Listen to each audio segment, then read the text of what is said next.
Good morning and welcome to another installation of Pancakes and Politics. This morning we're going to be talking about a very important subject, not just here for metropolitan Detroit, but for many urban cities around the nation.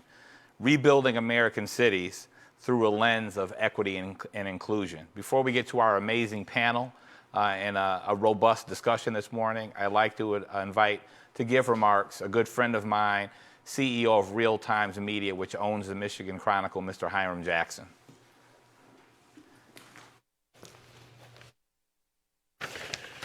Good morning, everyone. Good morning, panelists. We got a great panel today. Thank you for joining us. For 15 years we've been doing this, excuse me, and this is our fourth installation of Pancakes and Politics for 2020. It's crazy times. Usually we're at the DAC, but today we're on the east side in a beautiful studio. I like to thank our sponsors today, PNC Bank, Walker Miller Services, Rocket Mortgage, DTE Foundation, Signal Restoration, Hap Henry Ford, Comcast Business, and our presenting sponsor is PNC Bank. They've been our top sponsor for 7 years, and I really want to thank Rick DeVore and his team. You know, for 15 years we've been having these discussions about equity and inclusion and collaboration, and when COVID hit, we weren't sure we were going to be able to continue this conversation. But thanks from the feedback from our sponsors and those of you who've been supporting us for 15 years, you encouraged us to keep going and told me personally that this conversation is more important than ever.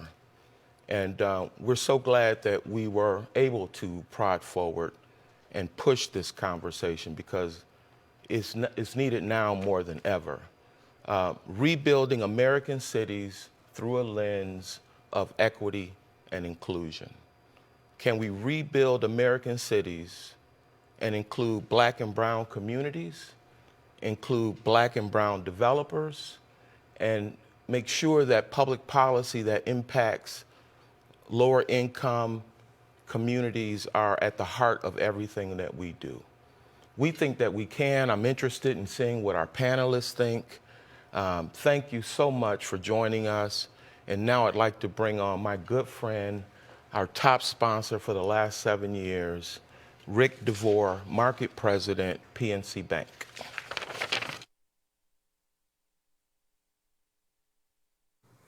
Hi, I'm Rick DeVore, PNC Regional President. Thanks, Hiram, for that very gracious welcome. At this point, Pancakes and Politics is more important than ever, and I think all of you are aware of that. Many times at Pancakes, you hear me say the same thing. You know, we really don't have a recovery unless the neighborhoods are included. Today, I'm really excited about this panel, and they're all three of the people that are on the panel today I know, and I think this is going to be an extraordinary event. Again, thank you very much, and I want to make a particular thank you to Sonia Mays. Our Sugar Hill project that we're doing with Sonia's firm is extremely important and a good start to this conversation today. So again, welcome and enjoy the conversation. Thank you.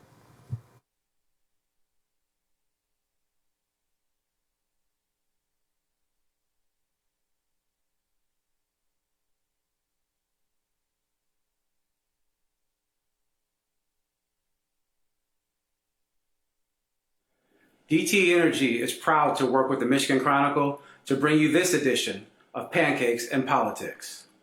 Rebuilding American cities through a lens of equity and inclusion. What a powerful conversation, especially in today's environment. I can tell you from my work at DTE Energy that neighborhoods, communities, and cities are the heartbeat of our nation and our region. At DTE Energy, we aspire to be the best operated company in North America and a force for growth in communities where we live and serve. And that begins with values and conversations, starting with justice, equity, and inclusion. So on behalf of DTE Energy and our more than 10,000 employees, we hope that you enjoy this edition of Pancakes and Politics.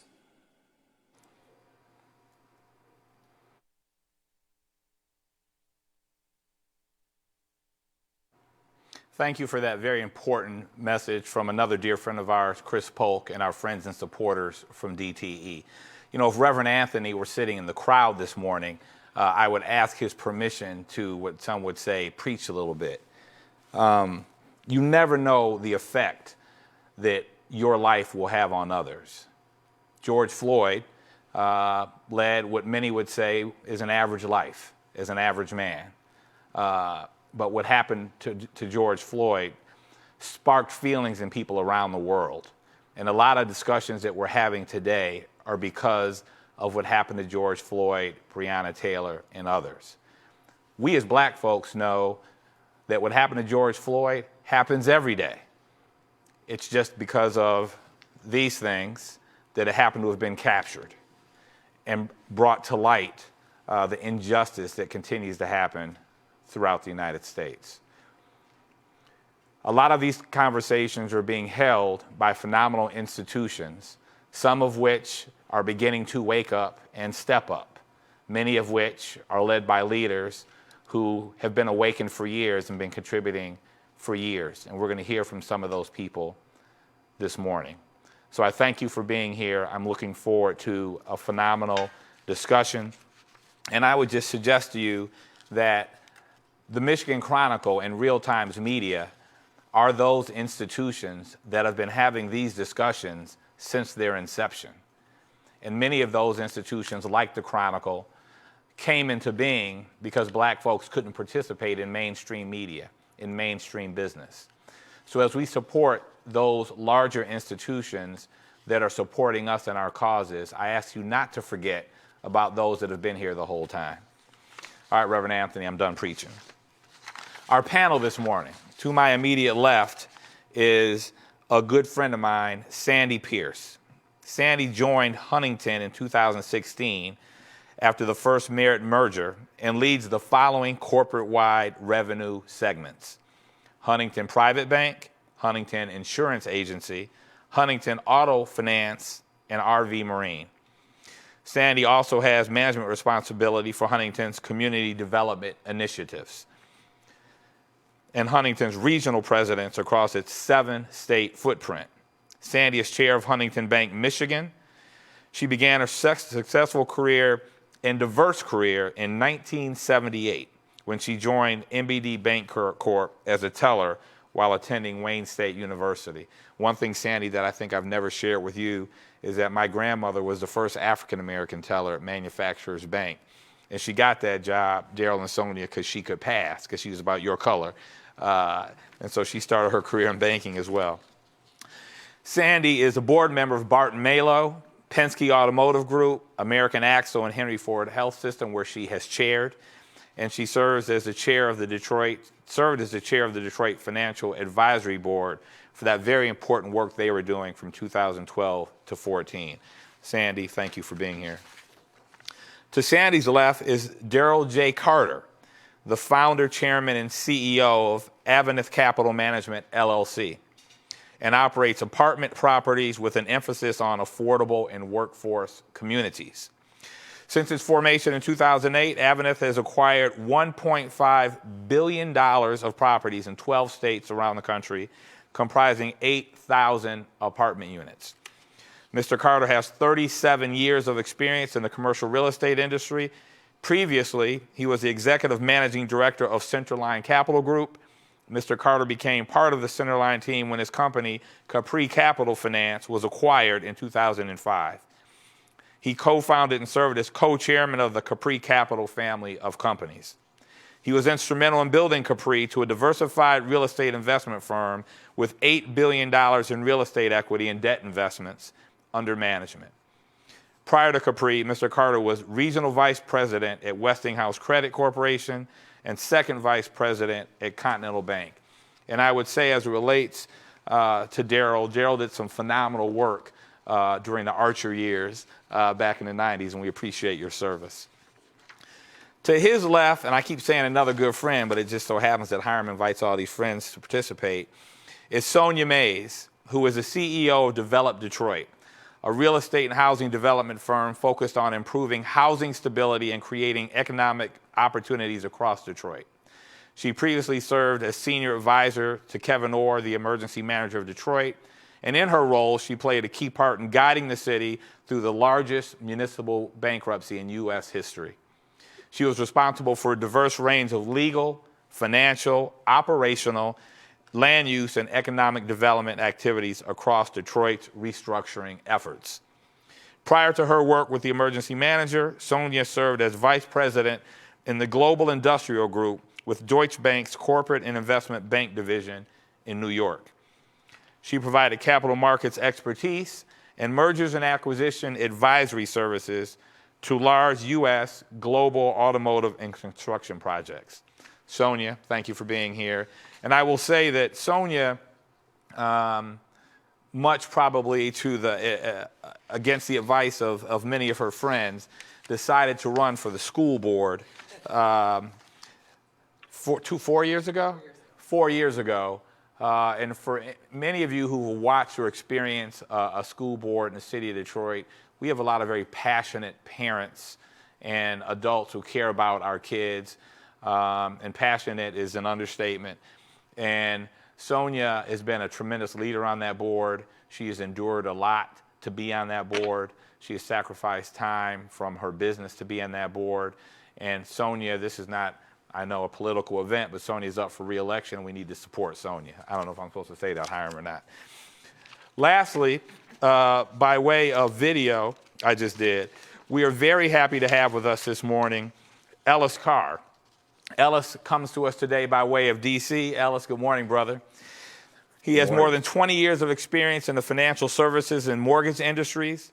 He has served as a Capital Impact Partners president and CEO since 2016. He joined the organization in 2012 as CFO and treasurer.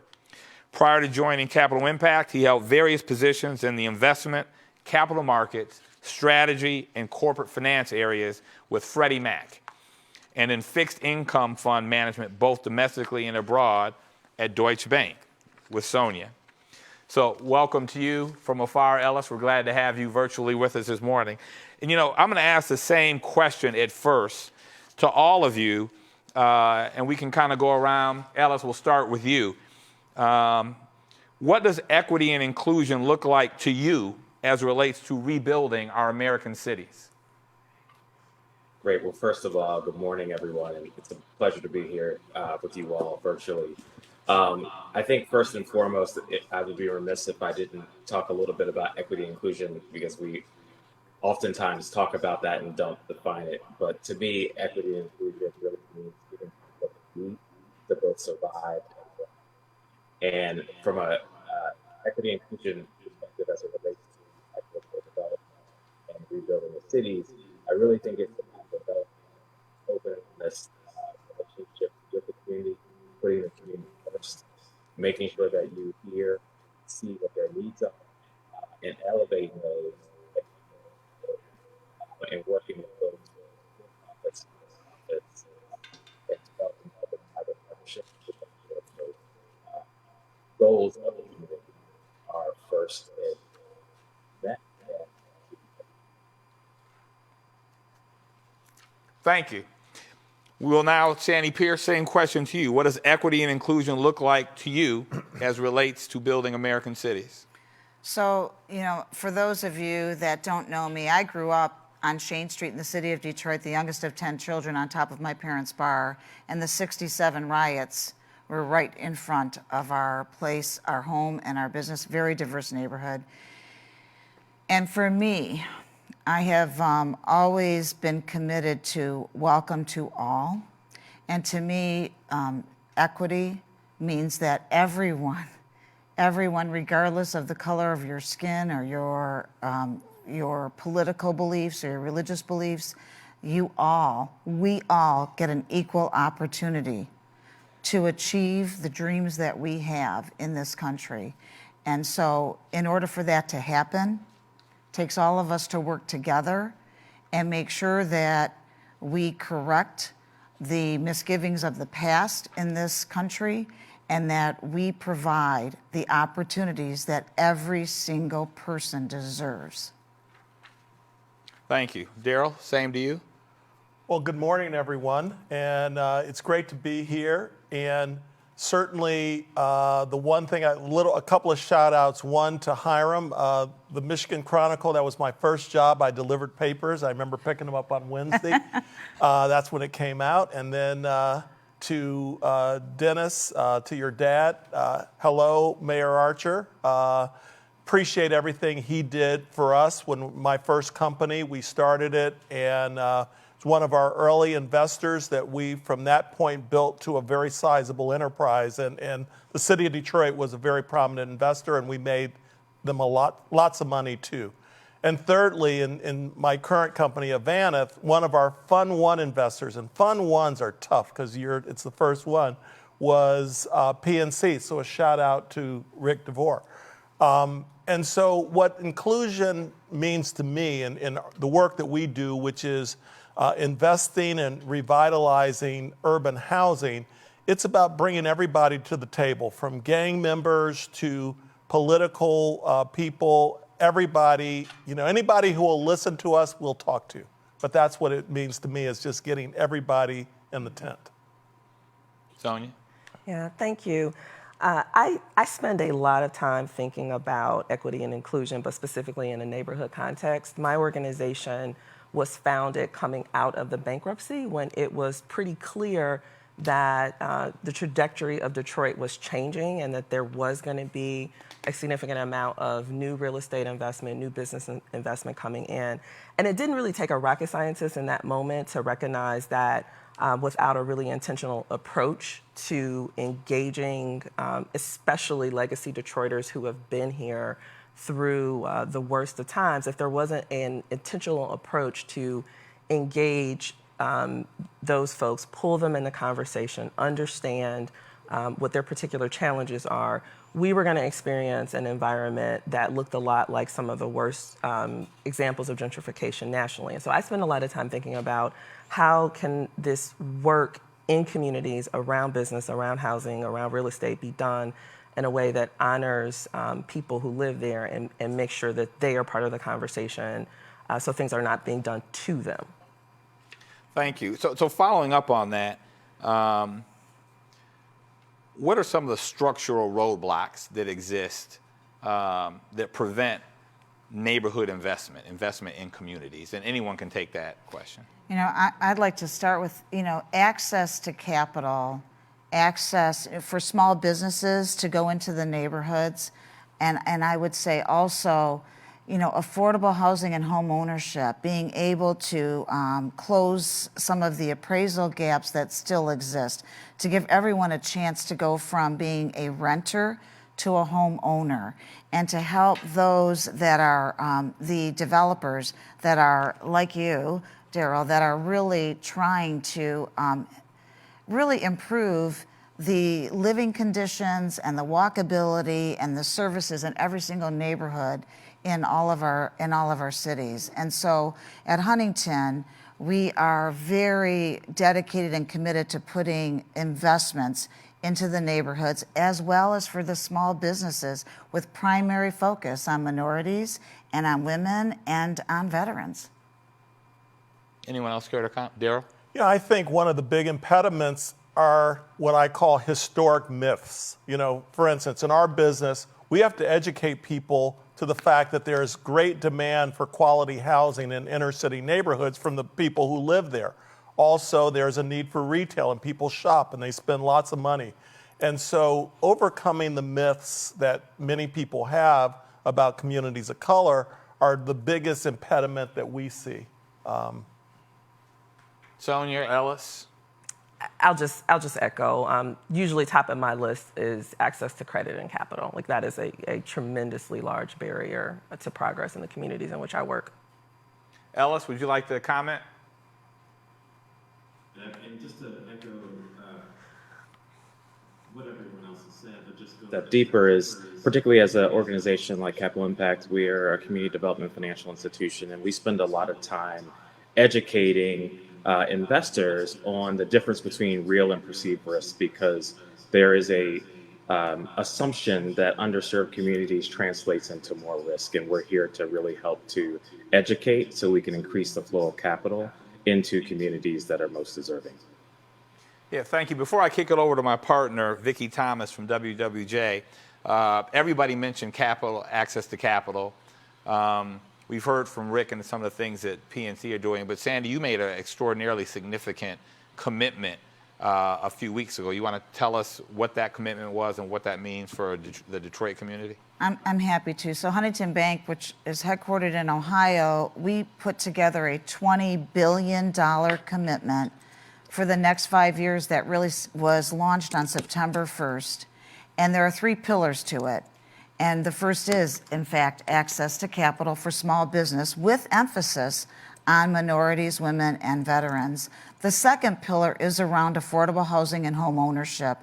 And then the third is community development, lending, and investment. And of that $20 billion, the only state we allocated is Michigan. And so we are allocating $5 billion to Michigan across those 3 pillars of initiatives. And then our other 6 states will be first come, first serve on the other $15 billion. And so there are so many programs and products that we already have in place. We announced a few more last week. We're going to continue to develop. And what I would say, Dennis, is that it is based on the needs of every community we serve. So we'll have some corporate-wide initiatives and products and programs, but we're going to work with community groups in all of our communities across all 7 of our states, and we are going to develop based on the needs, because all of them have different needs. And so I'm very proud that we're able to do this, and I'm very excited to work with all of our community partners and our neighborhoods and to spend this as quickly as we can. Thank you for that. And, Vicki, I would just say that, people often wonder, what can I do as an individual to affect change and policy? And obviously, registering to vote and voting is one way, but also choosing with whom you do business, choosing the bank that you bank with, see if that bank's doing anything in your community. And if not, perhaps you should change banks. And so, Sandy, thank you for that. Vicki? All right. Well, I want to really kind of piggyback on what you said earlier, Dennis, in relation to George Floyd.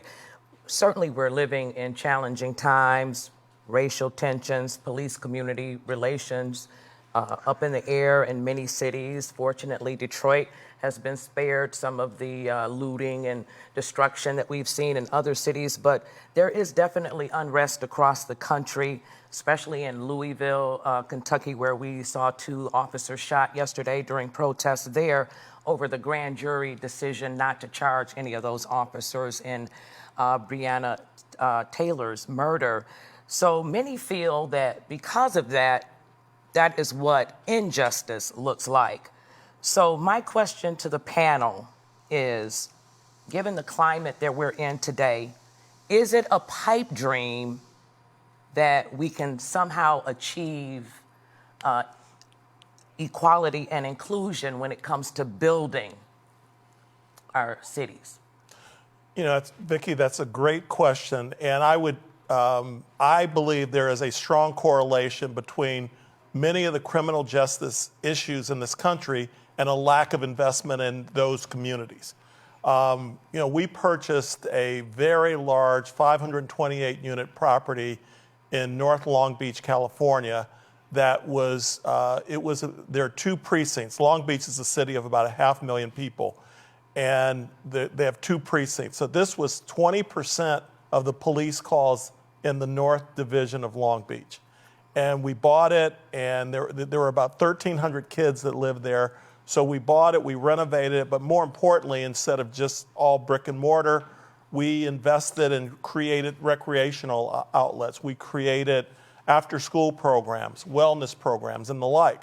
And all of a sudden, that community changed to where all of a sudden, it's a lot safer and very few police calls. So you have very little issues of police community issues because the police are not coming there, because you've created something that's attractive, you created jobs and the like. So I think there is a correlation between investment and some of these issues that happen. Interesting. Thank you for that. Anyone else want to tackle that one? Yeah, I'd like to jump in on this. In the immediate aftermath of George Floyd's death, particularly that period of time where we saw so many corporations and businesses issuing these statements and action plans on equity, I was actually really hopeful that what we were experiencing at that time was a shift where our organizations were really going to start to rethink their business practices and the ways in which their actual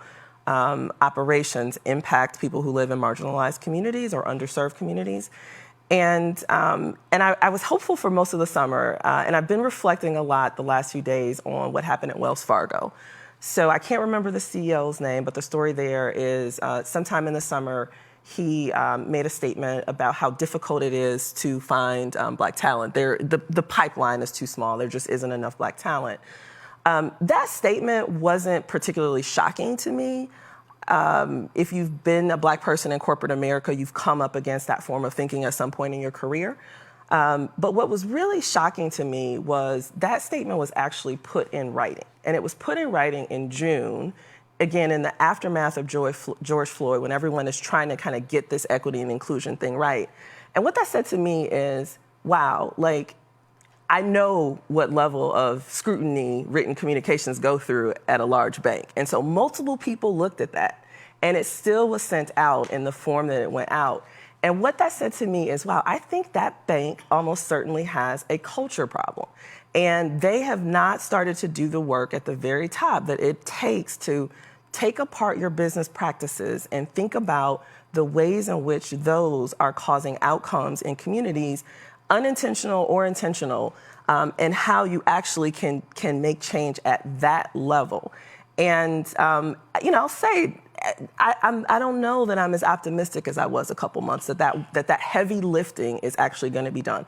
I'll take a program, but what I want you to attack the bias that exists in your organization that prevents people from moving ahead and accessing credit and capital. And what I would add to that is we all need to make commitments, and we all need to make investments, and we all need to have action plans that we actually deliver.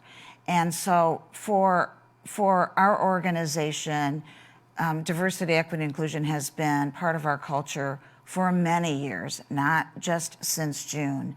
And for me, there is plenty of talent in the Black community. And so we just need to make sure, Dennis, you mentioned your grandma who started out as a teller because maybe she looked more like me. Unacceptable that that even exists today. And so we all have to just say it's no more. Now is the time. And to make statements, but then to take action. Ellis, I think you want to chime in. I did, thank you. Just to respond to the question, I do think it's a bit of a pipe dream to think that we can reverse several hundred of institutionalized racism in a program or within a very short amount of time. This is going to take a long, sustained effort for us to do this, and it's going to take all of us to get together to make sure that we can affect positive change. I think what I'm really optimistic about, and I take Sonia's point, with the death of George Floyd, I think I saw a level of empathy which led to compassion, and for both individuals and institutions to do something different. And so what I'm seeing is that's leading to a lot of education and self-examination, which I'm hopeful that will lead to action. But again, it's going to take a prolonged, sustained approach for us to see the right change in our communities. All right, thank you all for being honest on that question, because that was something that was definitely on my mind, given the climate as well as historical racism and exclusion. So my next question deals with minority developers. Do you think that we would be further along if more minority developers partnered together on projects, or is it I've got mine, so now you get yours kind of attitude? Sonia, let's start with you. What's interesting about that question, I don't know that I have really framed it that way, right? I haven't framed it around, would we be further along if we could, if we collaborated more?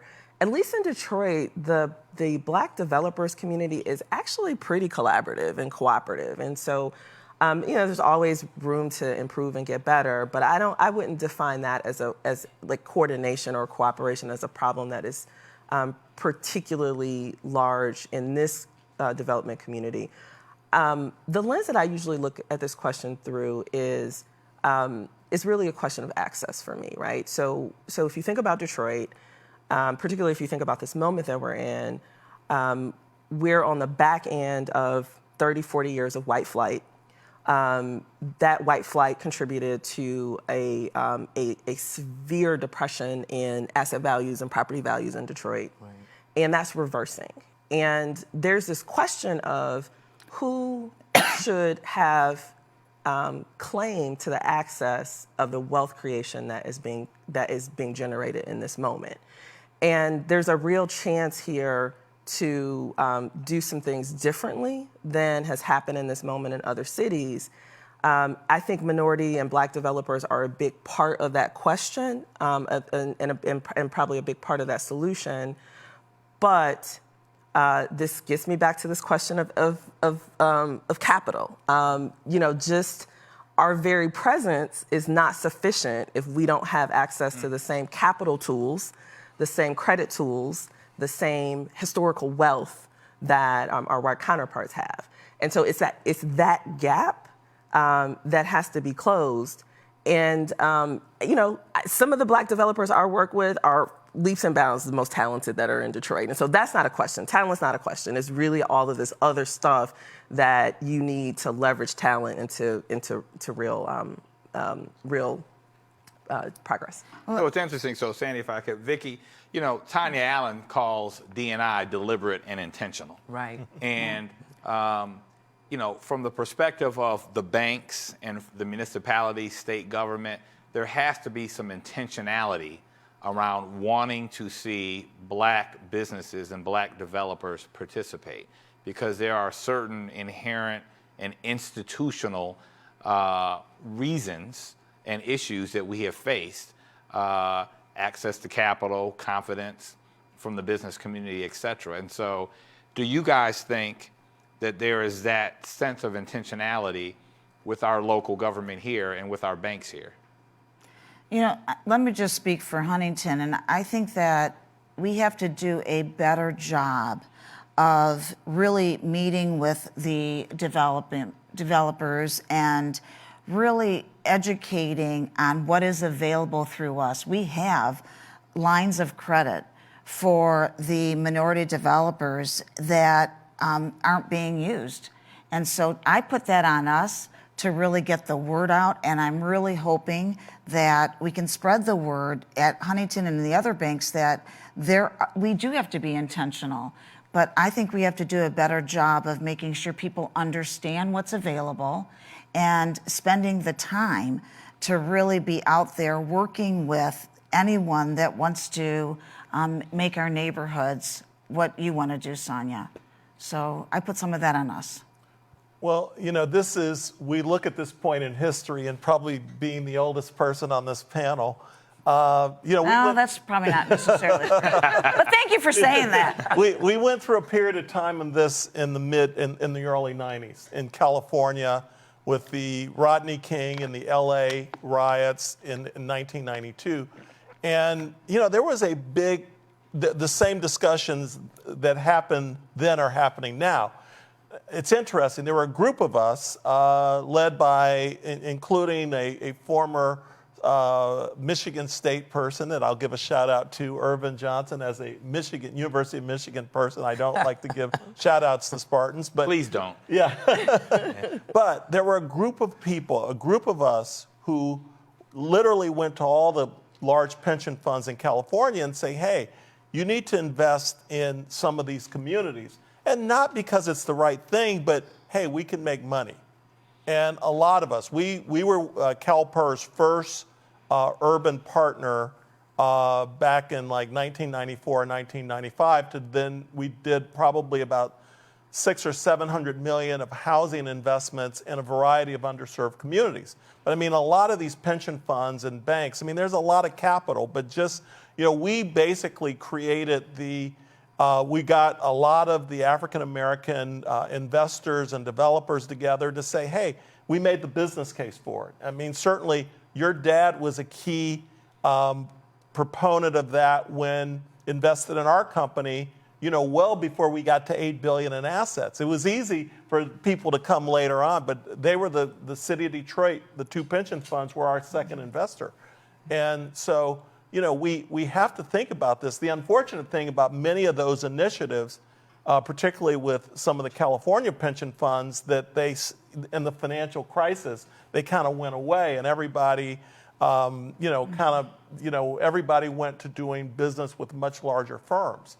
And so the one thing I say today is that when we have lots of people that call and ask us, well, what should we do? And I said, look, the issues that were created didn't start yesterday. It didn't start with George Floyd. They've been around for many years. So people who want quick fixes, they're not there. They've got to be long-term and intentional, where we make a commitment. And one of the issues I have with a lot of financial institutions is, you know, where they make a commitment of several $1 billion, but they're not strategic about it. I mean, the one thing that your dad did was he committed a lot of capital to us, where we had to prove ourselves, but the more and more we invested successfully, we got more and more capital.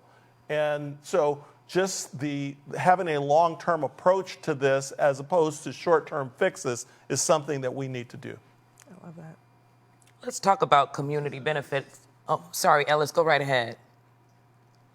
No, thank you. I just wanted to get on this question. Really interesting one, and one that we've done a lot of self-reflection on ourselves. So as a financial institution, we've invested over $250 million in Detroit since 2010, which we're proud about. And a few years ago, we looked back and specifically looked at who we were financing specifically in the real estate development space, and very little of those developers were people of color. And given that Detroit is over 80% African American, that just was unacceptable. And so we had to make a change.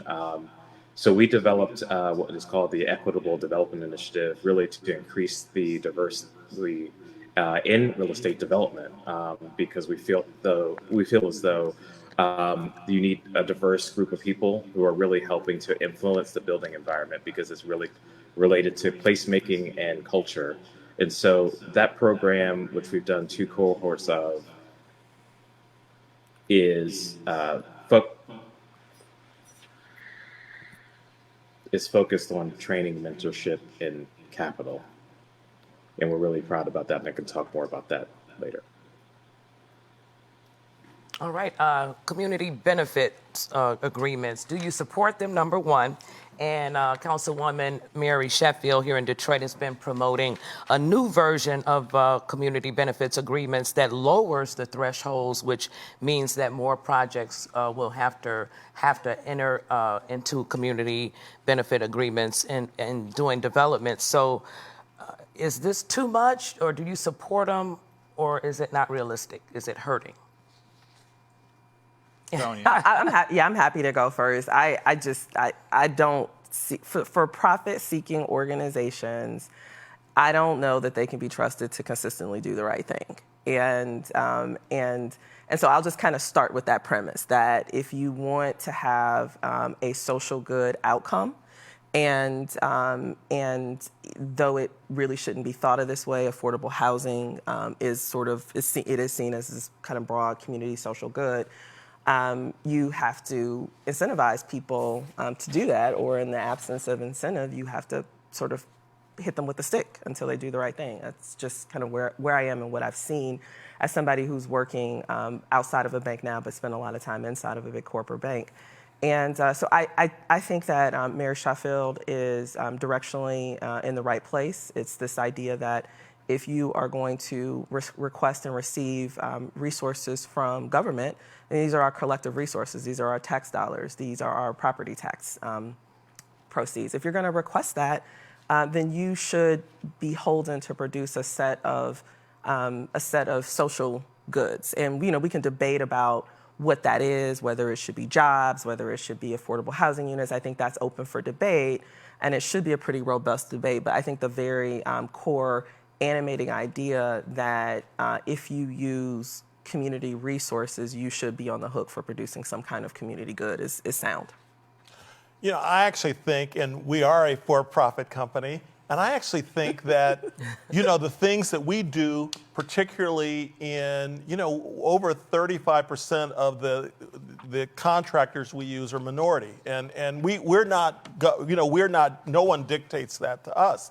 But why it's important to us is for our residents in our communities to see that the contractors and the people that we're hiring are out of that community. That's a very, very enriching thing for our residents, and I think it translates to stronger occupancy and lower turnover and things like that. And the fact that we have diversity throughout our company, it's good business because we serve diverse communities. So I think that you can actually do it the right way and still make money. So I love that, Daryl. But here's what I'm curious about. How much of that is your force of personality and your particular upbringing? I mean, you are a Detroiter. And so how much of that is just your core belief, your personality? And I know that you're going to leave that as a legacy for, when you decide to go do something different for your company. But, I don't know. If there were more Daryl Carters, then yeah, I wouldn't be saying I can't trust. Well, you were, that's very kind to say. I would just say that it is, understanding a community like, the one that I grew up on the west side of Detroit. I mean, the irony of all these situations is that this large renovation that I talked about in Long Beach, California, I go see the city councilman who represents North Long Beach. And, and I start off by, I was very, prim and proper, younger than me, African-American city councilman. And I said, Councilman, I grew up in a neighborhood very similar to this in Detroit. And he said, stop. You grew up in Detroit? I said, yes, sir. He said, I grew up in Detroit. And ironically, the city councilman who grew up about 8 blocks from me, went to Drew Middle School, as I did, a few years later, was none other than a gentleman by the name of Al Austin, who was the grandson of Richard Austin, who was the Secretary of State. It was his grandson who then became, and he said, okay, I understand who you are, and really was helpful in creating the change, which was highly collaborative throughout the city government, there's a mayor there, Robert Garcia, who was incredibly inclusive. But it can happen, and it can happen for companies that are for-profit if they do it right. But you're right, a lot of them don't, and that's the challenge that we have. And you just mentioned, Daryl, we talked earlier about some of your projects. I know you're in about 12 different states. You mentioned inclusive mayor. In which state do you see the most activity in terms of being able to get projects done, them welcoming you in? Are there some cities that are better than others? There certainly are. Let's talk about them.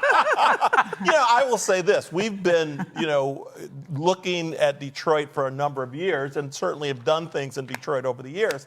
And people here have been fantastic to us in terms of, coming back. And, we made it clear that we'd like to do business. And our latest institutional fund is $750 million, and we said, we can kind of deploy it here, or we can go anywhere else in the country and deploy it. We'll do it here.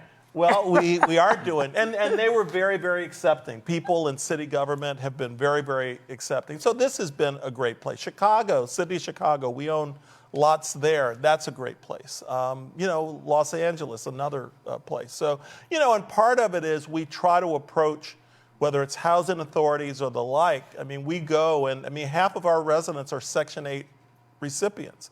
And we treat them the way that, we train our people, our property management people, to treat them as if they were guests at a Ritz-Carlton. And I think the whole issue of dignity and respect for people is very important. Are there some places that you just don't want to do business, or they don't welcome you in? We probably don't do business there. We have choices. Right. But how would you characterize doing business with Detroit? Are there some things that you would like to see changed when it comes to getting your projects done? Oh, I think that people are making some great efforts. I think there needs to be a greater level of staffing, probably. And that could be said about a lot of communities, that they need more, development and technical staffing. And that's, and I recognize that municipal budgets are very, very challenged. And that would be something I would say that most of the communities that we interact with. All right. I'm going to go to a question from Anthony Adams. He says, how can you increase home ownership in Detroit when low appraisals by banks stifle mortgage lending? So there are products, and several banks have gotten together in Detroit and formed the Detroit Home Mortgage product specifically for the appraisal gap issue. And so anyone that is facing an appraisal gap in the city of Detroit should contact us. They can contact the city offices or any of the 7 banks that are involved and really look at the Detroit Home Mortgage product, because it is specifically to address the appraisal gap and to give people a chance to get into a home even though there might be a gap. And so those products are available. And again, it's getting the word out. And so I'm hoping that people listening will access it, Detroit Home Mortgage. Can I just offer an example of how complicated even that question is? 2 years ago, my company, my nonprofit, we started to build homes in a Detroit neighborhood in the North End. And this was a pilot program that we ran. We were really interested in this question of would people buy a home in a Detroit neighborhood if it were move-in ready? And so we designed them, built them new, really nice homes. And we were concerned about the appraisal problem. It turns out we didn't have that problem. They appraised. Really? We didn't have a mortgage problem. We had a much different problem than we expected. We had a problem, but it wasn't appraisal. The problem we actually ran into was we set aside a portion of these homes for an affordable home buyer, so somebody who made between $35,000 and $60,000 a year, and have really struggled to identify that home buyer. And so we now are kind of working on this thesis that in some ways, programmatically, like the mortgage availability is there, in different ways. But now my organization, we're thinking about this question of, okay, what is the pipeline to get people ready for these home ownership opportunities? And I think that's something that as a community, we focus on a lot more deliberately before the financial crisis of 2008. And we're seeing signs that is something that is really going to have to require some intentionality. Listen, I think that financial education and helping someone get into a home and then how to keep the home, how to pay their taxes, how to pay their utility bills, all of that is really important. So it isn't just getting a mortgage. It really is the wraparound services that individuals need in order to maintain their home. And you're right, Sonia. What we found, even with the Detroit Home Mortgage, is people wanted ready homes. They didn't want to go in and have to gut their home and spend a lot of money on home improvements. They wanted it move-in ready. Sonia, I wonder, we've gone through a couple fiscal crises in the past few years, past 20 years. And the American dream used to include owning your own home. I'm interested because you have for sale and for lease, and Daryl, you and Ellis have for lease. With the millennials, has that changed? Do they want to own a home, or they want to rent and save their money some other sort of way? My experience, and so I've been in home ownership now for 2 years, and my experience is millennials absolutely do want to own a home, so that part of the American dream does not appear to be broken or fragmented. They have a very different financial profile than I think, when we were kind of going through that process in our 20s. Student debt is taking a lot of prospective homeowners, millennials, out of the game. It's interesting because we run into millennials who have the ability to pay a mortgage, but their debt to income ratio makes it difficult for them to meet the underwriting standards at banks. And so that, to me, seems like another really interesting opportunity. How do you, as if I'm a banking professional, think about the ways in which my underwriting standards are limiting people who could afford a mortgage? They just, have a problem maybe with the credit side. So I don't think that's broken. I just think that we haven't cleaned up the shock of the housing crisis in 2008. I just think there's a lot of stuff that hasn't quite to this point of it takes a long time to sort of put these systems in place. Thank you. Vicki, we want to encourage our viewers to participate in the Facebook Live chat that's going on. Right. And you can funnel questions through there as well, and we look forward to getting questions from our viewers. Vicki? All right. Here's another question that I have for the panel. Should there be a mandate on using local minority contractors when the development requires any sort of tax incentives or city-owned property land? Absolutely. And that's, we do that wherever we do business with. And we, even if there is not the mandate, because again, we think it's good business. Yeah, I agree with that. That's just core to how I run business, and I just think it makes sense. So yes. And this kind of piggybacks on the I think Ellis maybe. community I think benefits. Ellis may want to chime in. Ellis, I keep forgetting about that monitor. Hi, Ellis, go right ahead. No, I totally agree. I think, part of, just going back to the previous question, I think part of ownership helps to increase self-determination. And as we talk about what increasing the level of contractors, I think that also helps to increase the amount of entrepreneurs and thereby reinvesting and creating jobs within the communities that we care about. This was a follow-up to the question that I asked earlier from Rochelle Riley.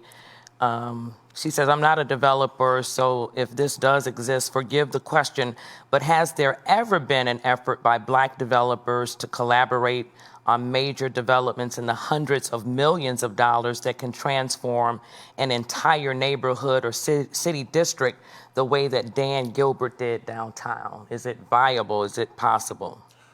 I have two good friends, Victor McFarland Partners, who's in San Francisco, and Don Peoples of Peoples Development in New York. They're building the largest project in downtown LA. It's $1.5 billion project. So the answer is yes, it can happen. Is it happening in Detroit? It can happen here. It hasn't happened yet, but it can happen here. It can happen here. I'm talking to. Do we have breaking news? No, we're talking all the time about a couple of projects. I mean, I live in Southern California, so I'm doing business here. So I'm finding all the smart people, and this is one of the smartest right here that we're, talking about some different things. So, stay tuned. All right. Dennis, do you have anything over there? Yeah, I'm interested in everyone's, what does Detroit look like economically over the next 36 months? I mean, we've got a couple of elections to deal with, presidential this year, mayoral and city council next year. The stock market seems to not necessarily be an accurate reflection of what's happening on Main Street. So how do you think all that reflects and plays in Detroit over the next 3 years? What I worry about in the city of Detroit is the small businesses that have not been able to reopen since the shelter at home and the ongoing health crisis that we're all involved in, and certainly that has an economic impact. And I worry about, as people are working remotely and they're not paying City of Detroit taxes because they're working from home in the suburbs and not working in the city. I worry about the lack of tax revenue for the city. And so I think it's going to be a challenge because the revenue is absolutely down and the small businesses have not all reopened, and we need to help them get reopened, and then we need to support them and use them and eat at their restaurants and go to the dry cleaners. And so I think it's going to be hard, and it's going to take intentionality, which so many people have used that word today. It is going to take intentionality to help put Detroit back on the track of being the comeback city and thrive again. One of the things that I'm nervous about is a looming eviction crisis. I think the city government has gotten ahead of this as much as they can by creating some resource for people who might be struggling to pay their rent after the job losses that we saw earlier in this year. But you have a situation where there's basically a blanket moratorium on evictions until the end of the year. But that's not been coupled with rent forgiveness, and so we're seeing signs of people in our properties who are starting to accrue large balances, and my portfolio is overwhelmingly affordable, and so these aren't residents who can just tap into a savings account and come up with 6 months of rent to pay catch up. And so that's one thing that I'm concerned about as I look out over the next 3 years, is just kind of where as a community are we going to land with what potentially could be an eviction crisis. Ellis, do you have some thoughts on the next 36 months? Not Detroit, just urban America, the country? Yeah, I think the comments made about Detroit, you can really extrapolate to other urban cities across the country. We're seeing the exact thing in terms of pressures on local budgets, really disturbing trends around small businesses and small business reopened, specifically in African American and Latino communities. And I think we need, as a business community, need to position ourselves to support them.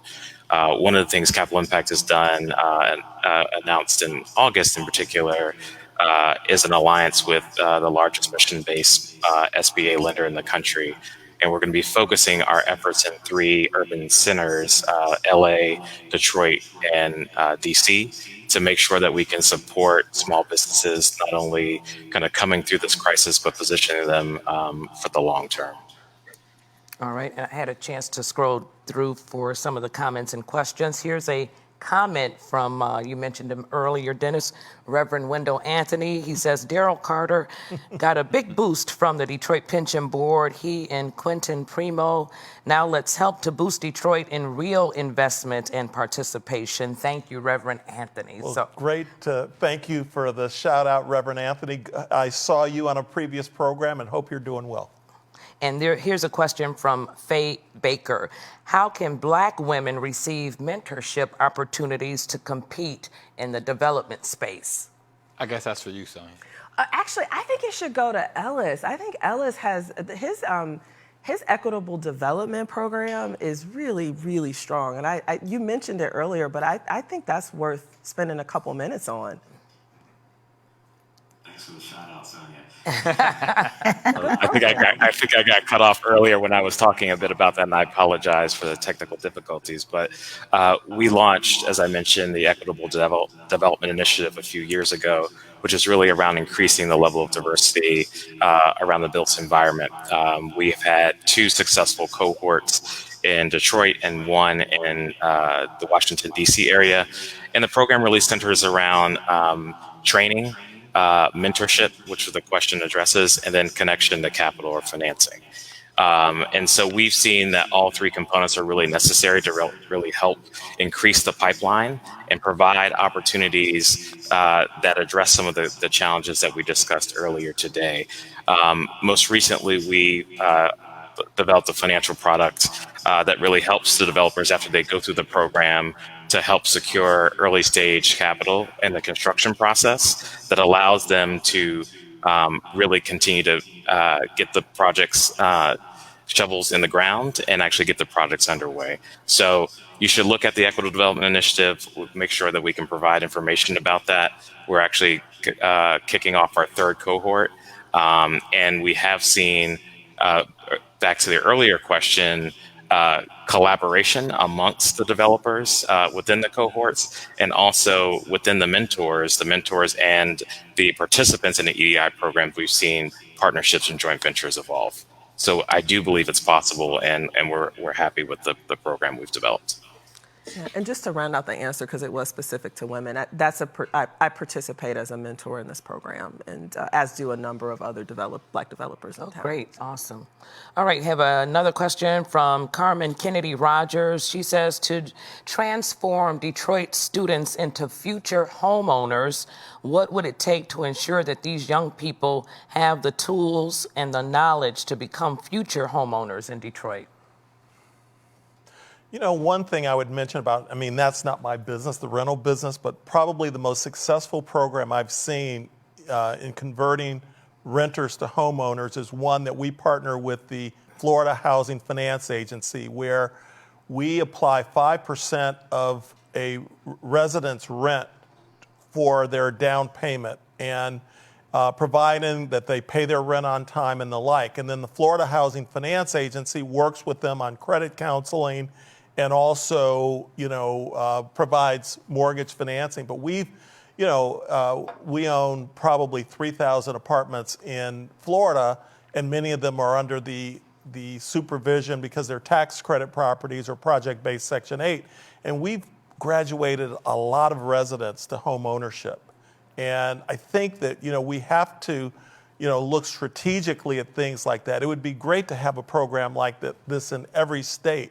The great thing about it for us, giving 5%, writing them a check when they move out, if they stay there 10 years, I mean, the turnover costs are, we make it up with that, not having to turn the apartment over. So it's a win-win for both. And I'd love to see that across the country. I would say that there are a lot of programs available. Rick DeVore is a good friend of mine as well. And so all of the banks take on the responsibility of trying to go into schools and teach. You're never too young to learn the basics of why it's important to save, why it's important to make sure that whatever you commit to, you have to pay your bills. Learn what a checking account is and how to use the banking system. So to me, it doesn't matter what age, students can learn at a very young age and end up in a position when they graduate to take on the responsibility of rental and then home ownership.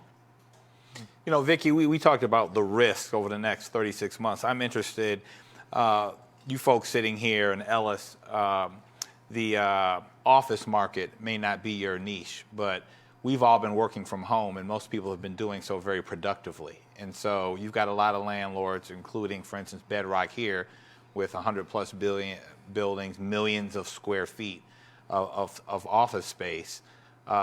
What does that look like when people start rolling off of their leases? Are they going to take smaller space? Are they going to get out of space altogether? And where does that leave large office landlords around the country? We've been working remotely. We have about 350 employees, 100 of them in our corporate office. And, we've been working remotely, but we're slowly trying to bring people back. Ultimately, I think people will be back in offices. I'm not one that because particularly training, things like that. I am guessing that we lose 5 to 10% of our efficiency by working remotely. And so I think at some point, J.P. Morgan made the big thing of bringing some of their New York people back to work. I think it's going to happen. I think it's probably industry dependent. I echo this. There, at least for what I do, the loss in productivity, like we got to get back in the office, and but I can imagine that there are probably some industries for whom this was like a welcome test case, right? Like when else do you have an opportunity to move your whole workforce virtually, and see what that means for the impact of your business? I'm in the camp though that I'm skeptical that most people want to really be working at home. And what we're doing and what we're seeing a lot of our customers do is changing the space.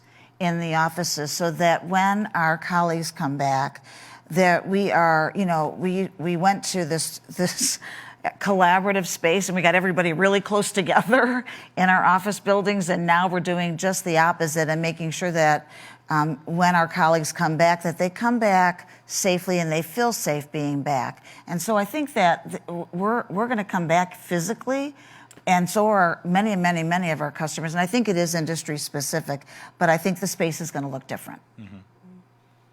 Ellis, do you have any thoughts?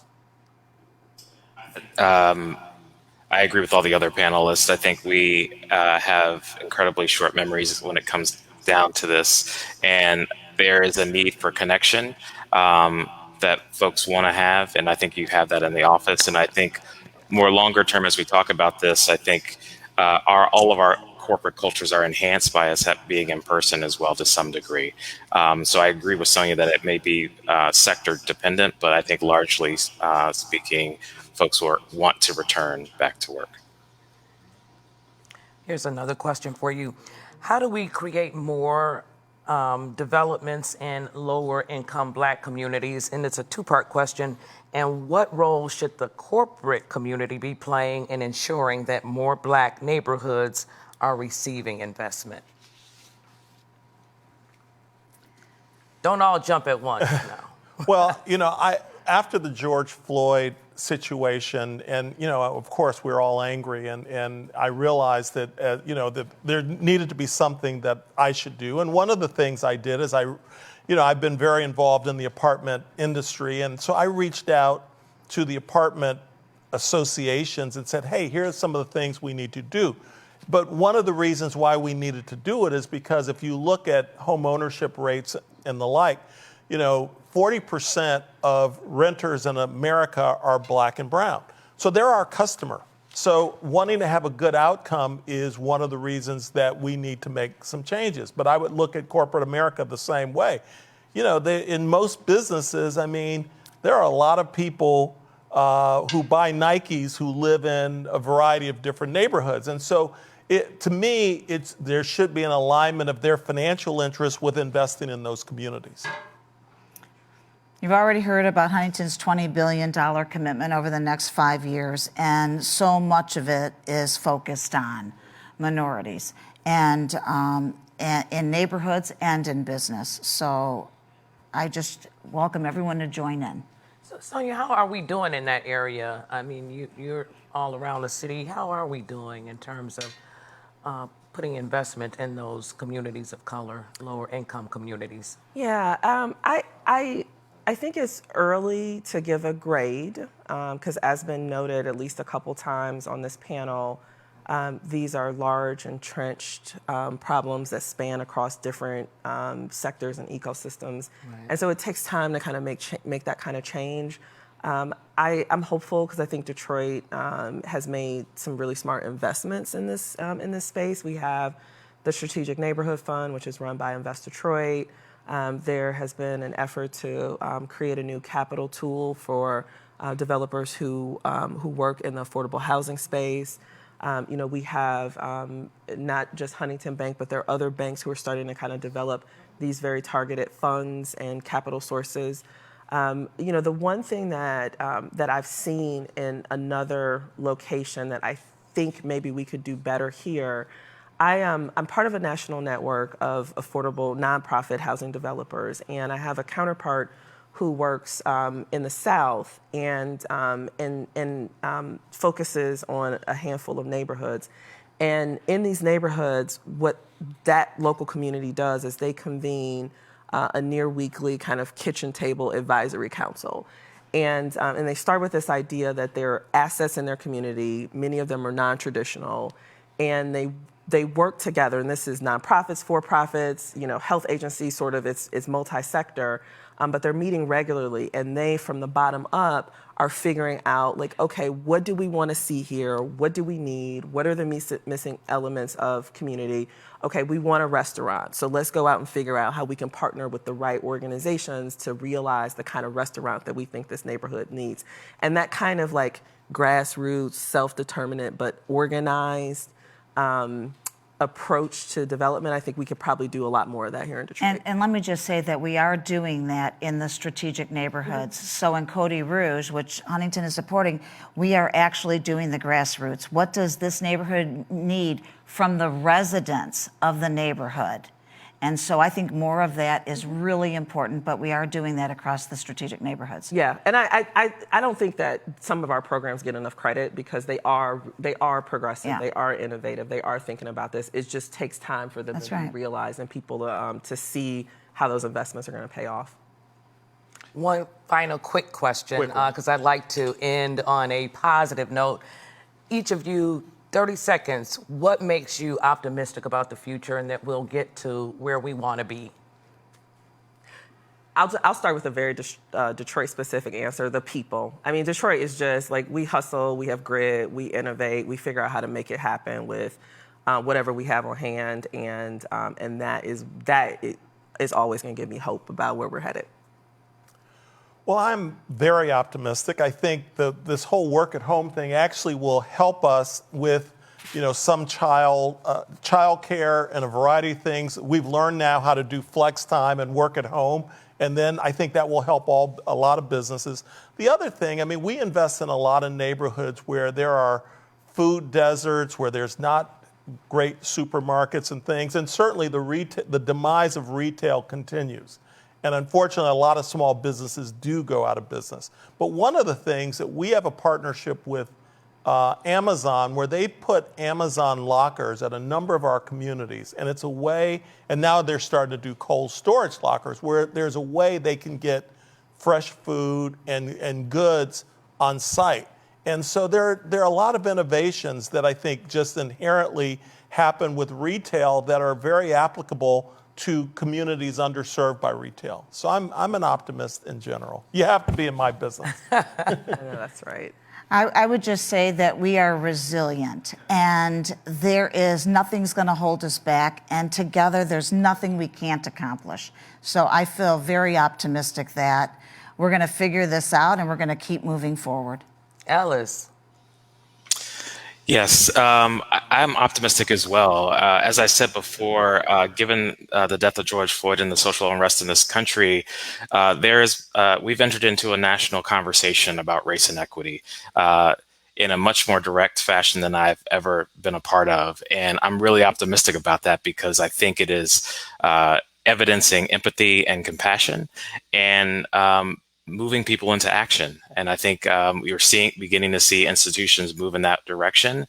And I'm optimistic that with the right sustained efforts that we can really address this. So I'm really optimistic.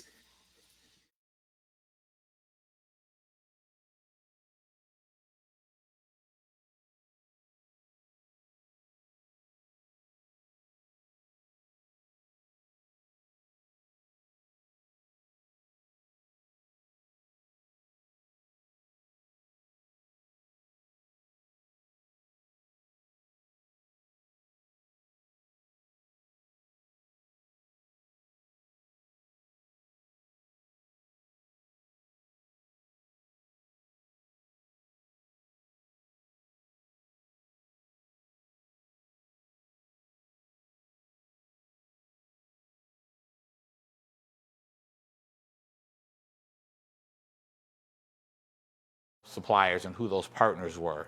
If you move forward in time, you look to when casinos came to Detroit.